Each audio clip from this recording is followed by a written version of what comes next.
Hello everyone. Before we start today's video, if you could all do me a solid and lightly tap the like button, perhaps share the video about and leave a comment. If you are not subscribed, subscribe as well. It would greatly help this channel. Thank you very much.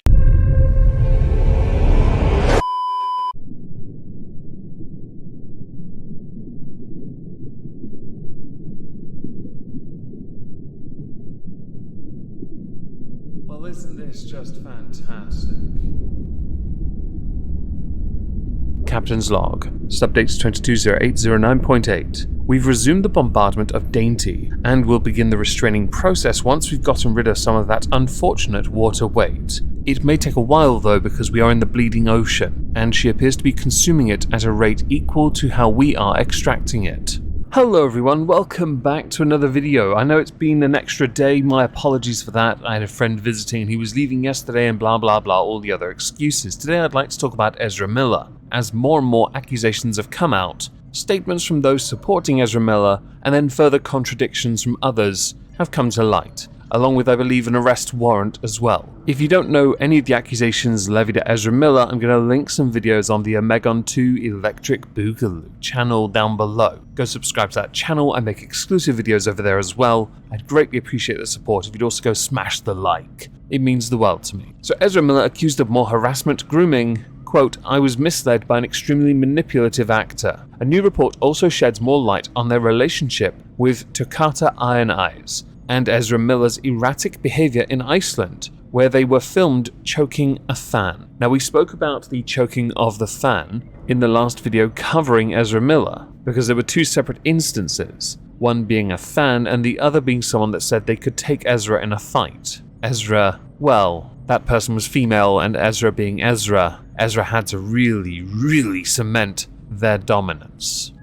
It's not assault, and it's not taboo at all, because non-binary. It was last reported that Miller was hiding out on a farm in Vermont, with a mother and her 3 children stocked with firearms and marijuana after being arrested twice in Hawaii. As previously reported, Miller met Toccata during the Dakota Pipeline protests when she was 12 years old, and her parents have accused Ezra Miller of facilitating an inappropriate relationship marred by drugs and physical and verbal abuse, all of which Toccata has denied. On the subject of grooming, while you, Toccata, are now an adult, while you were a child, the subject is very much up for interpretation and open to debate, along with many other questions about why on earth the parents didn't stop this sooner. Ezra Miller's longtime music collaborator Oliver Ignatius has said that he observed inappropriate relations between the two in March in Hawaii, around the time of Ezra's 2 arrests. Ignatius also told The Insider that Ezra Miller confiscated Toccata's phone, screamed in her face for wearing makeup, with Ignatius recalling Miller saying, "What the F are you doing? Putting on this effing clown paint." I think the fact that a catty comment made by a queer person about makeup being considered abuse is actually quite homophobic rhetoric, which is what Toccata said in response. If anyone wants to know what Stockholm Syndrome is, this is a fantastic demonstration of it. Ignatius said that he saw Miller at one point sloppily kissing Toccata Iron Eyes, which she also then went on to deny, with him further saying that Miller's persistent, verbally abusive treatment of Toccata was the last straw for their musical collaboration and friendship. During their 2-month stint in Iceland, several women who met Ezra Miller also spoke out on their relationship with the actor, during which Ezra Miller is accused of running a cult-like Airbnb rental out of Reykjavik, as sources allege, as the article there says. See it right there? Fantastic. One woman said that nobody was kind of allowed to disagree with them. Their reality painted everyone else's reality. There was no room for anyone else's opinion or feelings. Per the report, one woman who visited the house for a day in March 2020 recalled several mattresses spread out on the floor and compared the house to a commune. She was struck by how enamored guests seemed to be of Miller, hanging on their every word and seeming unfazed by Miller's mood swings. I felt like everyone was hypnotized, then alleging various emotional outbursts from Miller. A 23-year-old woman who visited the location and saw Ezra Miller become rageful when friends tried to pick up a song to play over the sound system, she alleged that Miller would often go from being friendly host to a really angry person. Do you see how this is painting a really dark light on Ezra? It gets worse as the article continues, by the way. These allegations are piling up.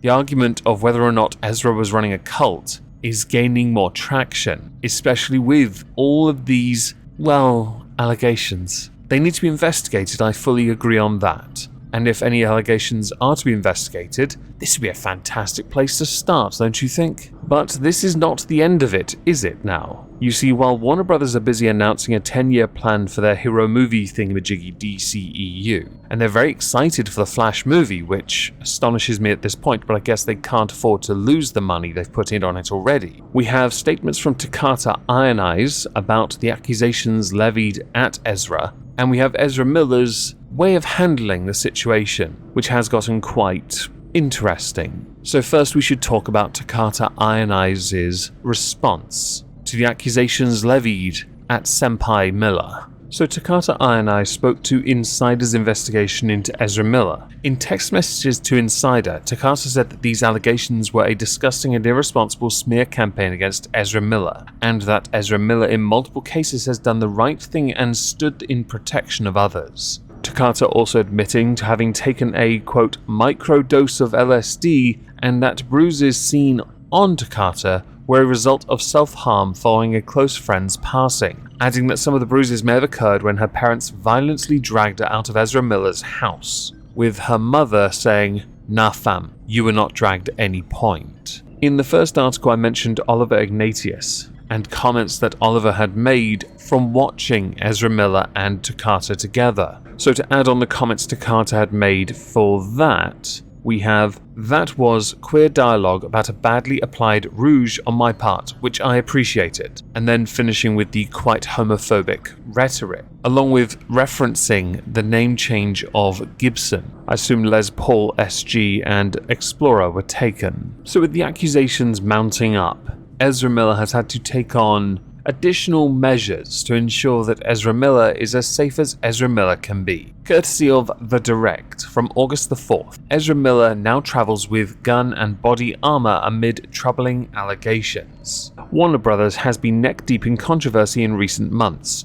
from the Amber Heard legal drama to the abrupt and unnecessary cancellation of Batgirl. The studio does not have the best reputation right now. None of that has been helped by one of its other messy situations, Ezra Miller. In a new report from Business Insider, some troubling information has surfaced regarding the Flash star Ezra Miller. According to their sources, Ezra has been driving around the US carrying at least one gun and wearing a bulletproof vest. Why? Well, they're reportedly paranoid about being followed by the likes of the FBI or the KKK, both of whom, as is well known at this point, are synonymous with each other. Takata, an activist who had interactions with Miller, noted that the vest was a fashionable safety measure in response to actual attacks and received death threats. It's got her so bad that many close to the actor have started to worry that Miller has truly lost touch with reality, though the reasoning is not quite clear, with an anonymous longtime family friend saying that, "I think Ezra has been enabled because of their fame, their wealth, their earning potential, their whiteness, and their beauty. It's really hard to intervene when someone has as many resources as Ezra. When you're famous,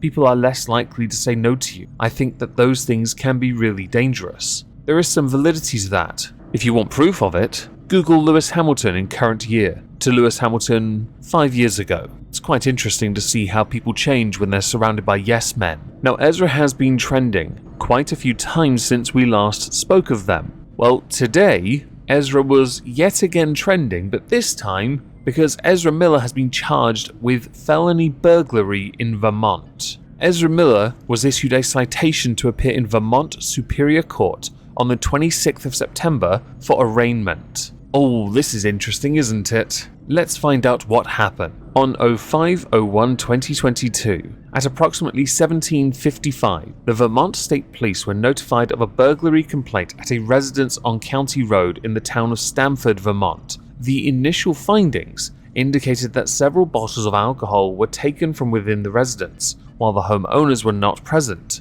As a result of an investigation that included surveillance videos and statements, probable cause was found to charge Ezra M. Miller with the offense of felony burglary into an unoccupied dwelling. At 11:23 p.m. on the 7th of August 2022, the police located Ezra Miller and issued a citation to appear in Vermont Superior Court Bennington Criminal Division for arraignment on the burglary charge. The Vermont State Police worked with the Bennington County State Attorney's Office on the investigation. Well, this is about to get spicy now, isn't it? Almost as if Ezra could be well and truly fooked. It's unlikely, but it might happen. Now, can someone do me a favor and explain to me why now they still, Warner Brothers, have not gotten rid of Ezra Miller? Why they're so dead set on not just reshooting all the scenes with a different person? Might I recommend an actor vastly more talented at this point? Let's go with Michael Gambon. How about, and bear with me here, Andy Serkis, but doing the Flash